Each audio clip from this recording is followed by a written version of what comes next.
Islamic State militants have seized the final border crossing between Syria and Iraq, and that's according to the Syrian Observatory for Human Rights, which says militants are now in control of more than half of Syria's territory. And recent gains include the ancient city of Palmyra, a UNESCO World Heritage Site. But it all comes after declassified documents were published showing that as early as 2012, U.S. intelligence predicted the rise of Islamic State. The report shows the powers who supported the Syrian opposition, like America, envisioned the creation of an independent principality in eastern Syria and supported it. They also clearly predicted the establishment of Islamic State through its union with other terror organizations in Syria and Iraq. And during the Syrian uprising, Washington largely supported the opposition. One of its leaders, Abdul Jabbar al-Qaeda, is a commander of the Free Syrian Army. He has links to Islamic State and has praised the militants in the recent past. هي علاقتك مع دولة الإسلام في العراق والشام؟ جيدة.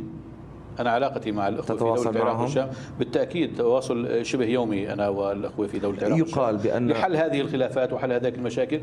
Let's show you the former U.S. ambassador to Syria, Robert Ford, there posing with Al-Qaeda as recently as May 2013. But not just him. What about the U.S. Senator John McCain has also come under fire. This was last year, the picture of him there with alleged Islamic State jihadists in Syria. It was apparently taken during a visit to the country when he was meeting the opposition leaders. Well, these days, the U.S. government is playing a different tune when it comes to Islamic State. If left unchecked, these terrorists could pose a growing threat beyond that region, including to the United States. ISIL simply poses a threat to the people of Iraq and Syria and the broader Middle East.